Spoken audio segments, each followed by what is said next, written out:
The simple mention of Moses' name brings different images to many people's minds. The death of Moses is shrouded in some mystery in the Bible. We know he died at 120 years old, but his eyes were not weak, nor had he lost his strength. Despite his age, Moses was still in his prime when he was called home.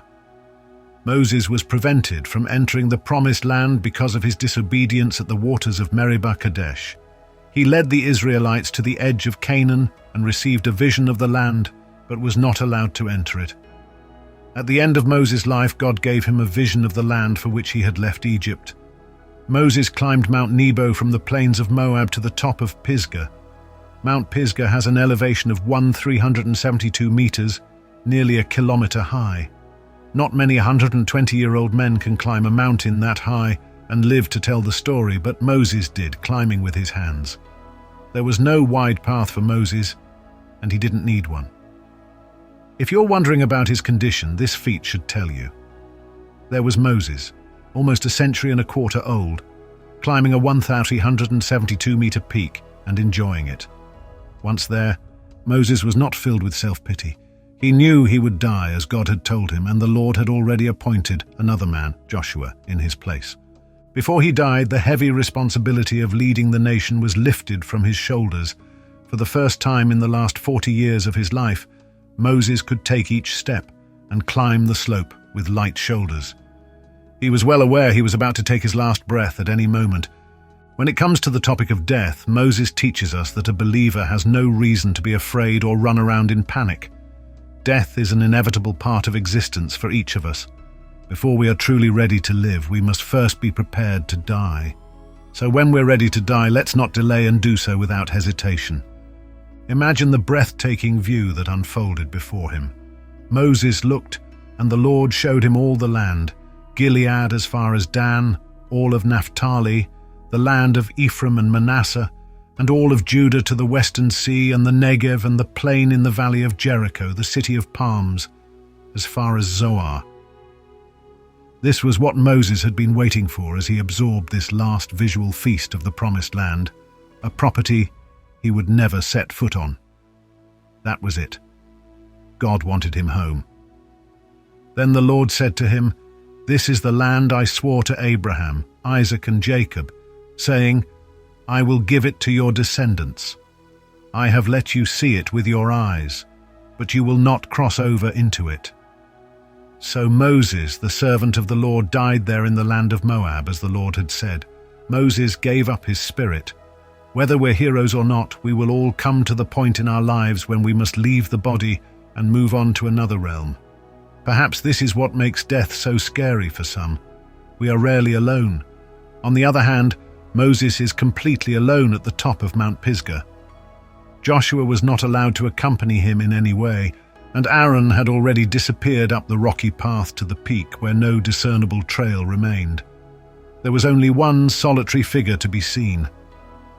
The next thing that comes up is the security of death. Moses died as the Lord had said. The man's life ended exactly as God had planned all along. Moses died alone, but in peace. The account of his death is contained in the last 6 verses of Deuteronomy chapter 34. Death has a way of putting things into perspective, doesn't it? What a way to live. 120 years, and you don't need glasses, a century and a fifth, and you don't need crutches. Moses never sat in a rocking chair, rubbing liniment and drinking inshore. You can't help but wonder about those Hebrews who frequently complained and worshipped Moses.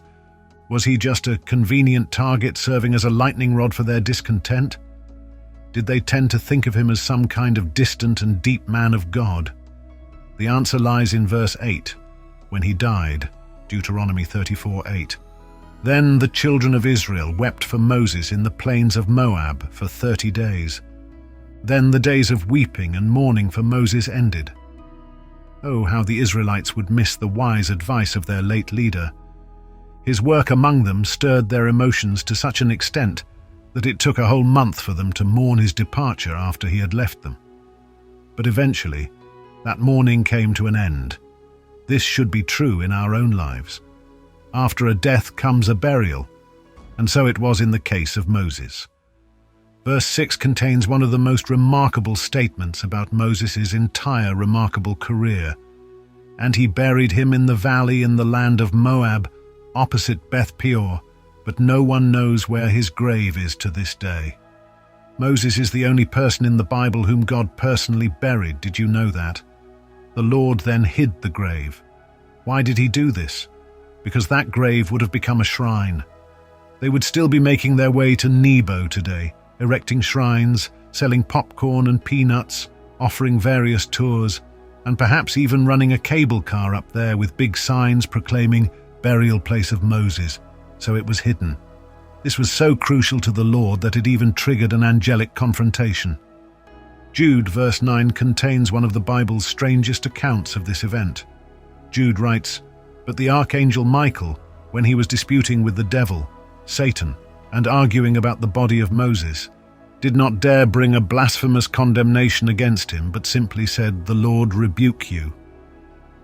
It seems the devil had his own ideas about what he could do with Moses' body, but God replied, "Never.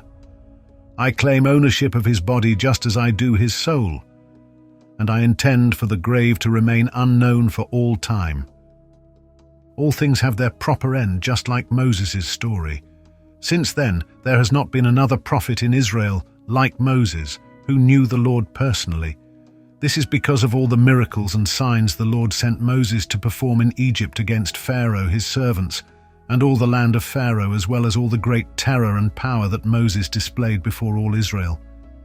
The famous French historian and philologist Joseph Renan once said about Moses, "He is a giant among the figures of humanity." Renan was speaking of Moses. When we read this part of the story and think of all the great strength and miracles Moses performed, most of us tend to think that Moses is on a unique level. We can't fully grasp or reach the greatness of Moses. His life stands as a monumental example, often feeling like a distant, almost unattainable ideal. The more I reflect on his life, the more it feels like a study of someone beyond our everyday experiences, a figure whose deeds and legacy exist on a plane so elevated that it's challenging to relate to directly. Sometimes, I even feel a sense of inadequacy for not being able to embody the unwavering faith and dedication that Moses demonstrated. After all, Moses was handpicked by God, equipped with extraordinary strength, resilience, and wisdom, qualities that might make him seem almost superhuman. And yet, he was, in the end, simply a man serving God with all he had, bound by the same limitations and imperfections that we all carry. Moses, without question, was an exceptional figure in history, a towering giant of faith and purpose. But his life was not just meant to set him apart, it was also meant to serve as a source of guidance and inspiration for all who seek a closer relationship with God. There is indeed so much we can learn from his story, both in his triumphs and his struggles.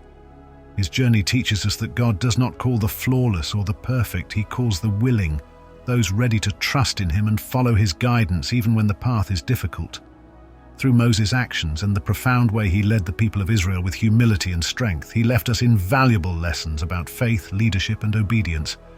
Moses' life reminds us that faith is not always about grand displays, but about consistent dedication, resilience, and a heart ready to serve. He shows us that no matter our human flaws, doubts, or limitations, we too are capable of achieving great things when we surrender to divine purposes. His legacy teaches us that greatness is not defined by perfection, but by our willingness to follow God's call, trusting that he will equip us for every task he places before us.